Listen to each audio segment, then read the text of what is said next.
وعد ويدوركني وعد ويدوركني وعد ويدوركني. بسم الله الرحمن الرحيم. الحمد لله رب العالمين والصلاة على سيدنا محمد صلى الله عليه وسلم. waxaan jeclahay halkan inaan ka muujiyo dhowr qodob oo xambaarsan muujinaya political programkeega oo manifestada aan doorashada ku gelin. waxbarashada maanta waxa weeye waxay noqonay class society, laba mujtamac ka noqonay mujtamac faqiirina oo geeya iskuulada dawladdu gacanta ku haysa. waxaanu jeclahay inaanu class-ka baabino mujtamaca kala go'an ee laba dabaqadooda, inaanu qof kastoo reer Somaliland billahi kariim inaanu ambaahado meesha doonaa ku noolaaday region kasta ku noolaaday inuu u helo xuquuq siman waxbarashada basic service caafimaadka la jira. maanta caafimaad baan haysanaa, caafimaad ma haysano. dadkeen maanta simple wax u dhimanayaan, wax yaroo case yar u dhimanayaan.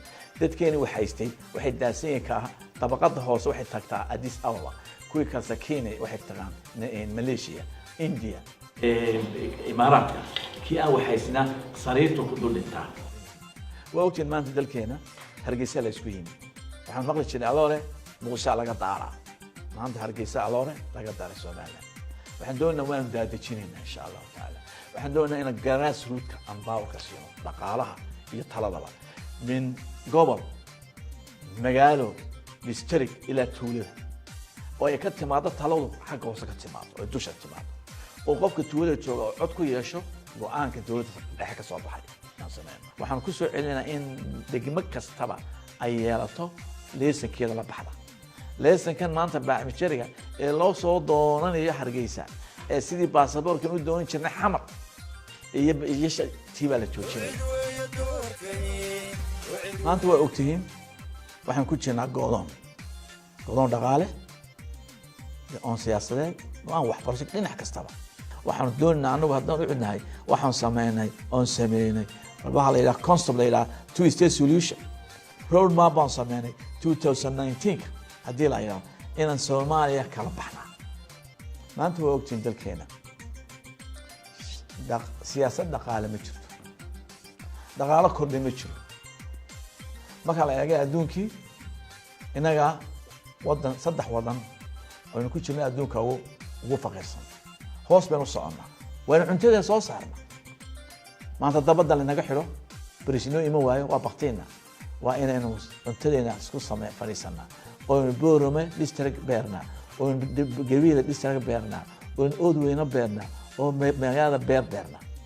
Singapore baan ku daynaa insha Allah taala. oo from third world to first world soddon sano ku noqon. waxaan doonayaa inaan noqdo Soomaaliya ka saaraya jahliga ee mideynayaan doonaa insha Allah taala. inflation-ka asiib darada maanta waa haystaa 1 milyan buu maraya $100. taas waxay ku tusaysaa askarigii 1 milyan qaadan jiray maanta $50 buu qaadanaya.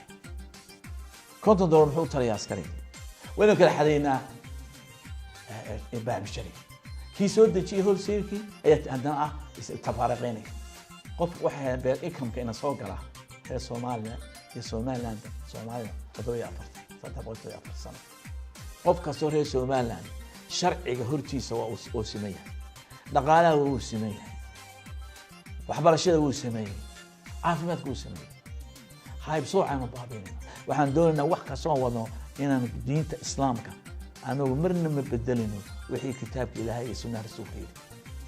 sharci Ilaahay ku bedeli mayno sharci bini aadam. bulshada reer Somaliland waxaa leeyahay maanta maalinta aarsan kartiin taladu maanta gacanteeda ku jirta inaynu hore u soconno oo aynu dawo helo oo aynu waxbarasho helo oo aynu ictiraaf helo oo aynu caafimaad helo iyo inaynu seedii u walaaqano maanta idinka ku jirta.